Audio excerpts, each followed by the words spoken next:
we're a little bit of a hybrid system. We had a little bit of an inexperienced group in Ottawa this year, so we want to try to simplify things as best we can. Whenever the puck was outside the dots, we were in a box. If you look at this heat map here, you look at where all the goals were scored in the National Hockey League there, you see how much red is in and around the net. Our philosophy was to have, numbers inside, whether it's 2D and a forward at the top of that triangle there. If we were to get beat to the top in the middle, we'd morph into a diamond look until it went back outside the dots, and I'll show you some visuals of how we got back into that set. So I'll just talk a little bit about, I told you about the philosophical beliefs, give you some examples of when the puck's inside or outside the dots, and then just our structure and our rules for when the puck was to go low. So first, anything that was outside the dots in our box. So our F1's responsibility is to deny anything to the top in the middle of the ice. So here we get beat back to the top. Our next rule was, wherever this bumper is, if he's above the hash, it's our whole forward's responsibility to be underneath him. If they had a flank here, he was responsible for this seam, and he was also responsible for this high pop play. Tim Stutzel does a great job there, stick on puck. Again, there's no threat right now outside the dots. There's no need to chase. They have full possession. If you get stretched, especially in the National Hockey League, they're going to make two seams, and it's going to be in the back of your net. So here we do a great job. So F1's cutting the top, our whole forward's denying anything to the seam. The read for our strong side D is his depth towards the dot is he's at the net unless this flank is a threat and he's attacking downhill and he's a threat to score. That's the only time that our D would get away from the net. So Sanderson does a great job. Now Connor's starting to creep in. He starts to close. Again, he's above the hash, so our whole forward is underneath him. He also has seam responsibility. He does a great job. Now there's a bobble. Again, that triggers our forego. Let's look to go on offense. Another visual of it, just in the box. Barzal, not a shooting threat. They started with a traditional 1-3-1. They pop, slide out. Now they're in a spread situation. So it's important for us to work on short rails, stick detail to help protect those seams. We're doing a great job here. They're just killing clock outside the dots. They clearly have full possession. There's no point of us rushing out there. Now we're in our diamond look. Now puck is outside the dots again. We go to cut the top. We have seam responsibility. And for us this year, we were going to give that shot to our goaltender unless it was pre-scout oriented with, the Ovechkins and the Pasternaks and these beasts shooting from the flanks.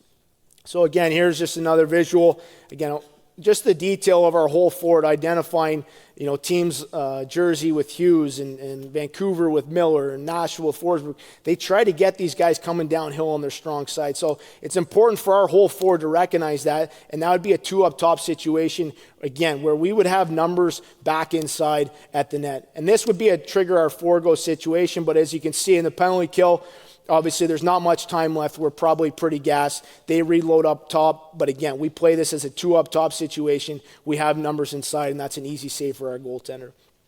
So what are our responsibilities if we do get beat back to the top in the middle? So here it is again. We play two up top. They're coming. They spin the puck. Now we're in a diamond look. That is his responsibility. That is his responsibility. He has to flex on that flank, and our net front D manages the two guys inside. You've been beat. Here it is again. They spin. That's our net front, or our whole forward's responsibility. Our net front D always has to be on his way.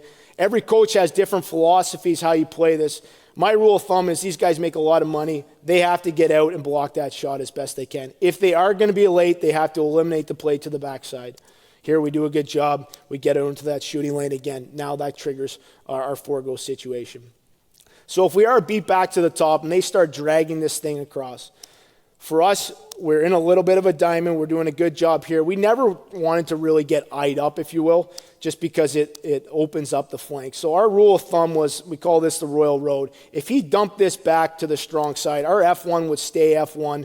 Our whole forward in the middle of the ice, he would have seam protection responsibility there. We do a great job of it.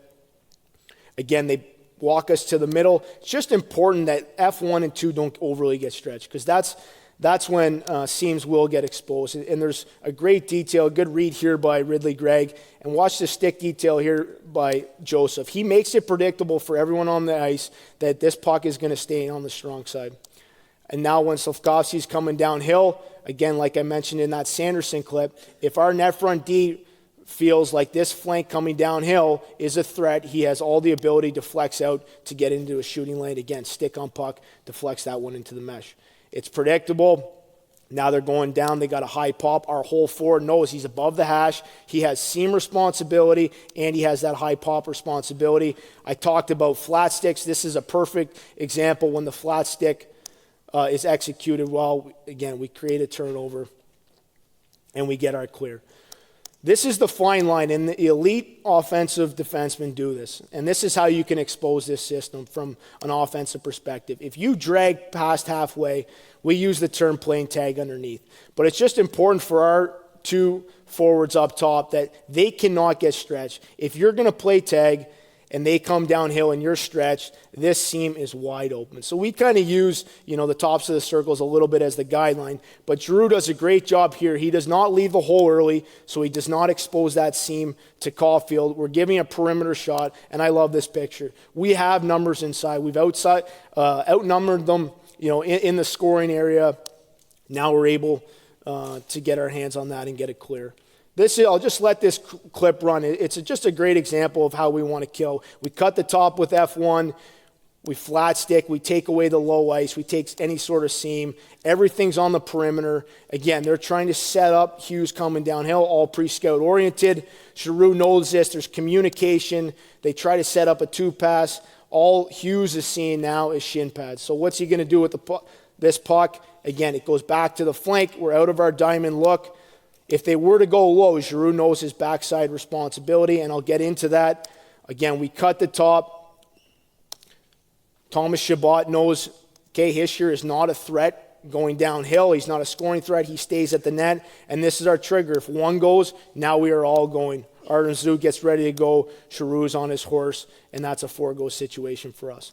So what are our responsibilities when the puck goes low? And I mentioned it before. I think everyone needs to be on the same page, and there can't be any sort of gray. It has to be black and white. What are your rules? So here for us, obviously, Sanderson believes Suzuki's a threat coming downhill. When this puck goes low, our rule of thumb is hash up, hash down.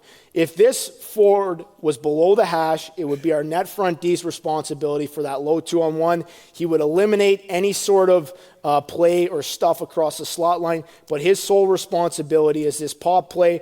Our whole forward would have anything to that backside. If he was above the hash, our net front D would take that low backside. Here's another visual below the hash. Again, our strong side D stretched a little bit. Our net front D plays the low pop. Our forward has the backside. We create a turnover. Another visual of it. Again, he's outside the dots. He's zero threat. We'll just leave him out there. Again, we're cutting the top with our F1. Monahan was above the hash. Now he goes below the hash. Sanderson knows that his 2-on-1 went from here to here. Joseph knows he's below the hash. His 2-on-1 went from here to here. There we do a great job long bodying and creating a turnover. Here's just a visual of a box that morphs into a diamond. Again, we're sitting on a flank. It goes back. That's Zub's guy in a diamond look. Now the puck's outside the dots. Now we're back into our box. He believes Barzal's a threat coming downhill. This play goes low. Sanderson knows that's his responsibility. I don't care how he does it. Everyone has their unique skill set of how to break up that low 2-on-1. Joseph comes back and helps. Again, Brandstrom does a good job here of dragging his leg. The last two clips I'll show you is something that I picked up when I was playing for Kevin Dean and Bruce Cassidy in the minors.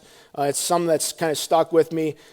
Dino used to always say, if you get beat with a seam, you can't get beat with a second one. And obviously analytics have evolved over time, and the analytics tell you now if you get beat through a seam, that's going in 33% of the time. If you get beat through a seam and it goes back across the Royal Road, it's going in 67% of the time. So it's something that I preach to our guys. If you do get beat through a seam, you can't let the second one beat you. Here we do a great job. Again, we talk about, one knee down and flat sticking. Sanderson does a great job. He gives this shot to Korpisalo. He eliminates anything to the backside to Malcolm. And just one last visual of it here. Again, good players are going to seam you. Zub knows that we get seamed once. We can't get seamed to that back post. We've all seen Hyman.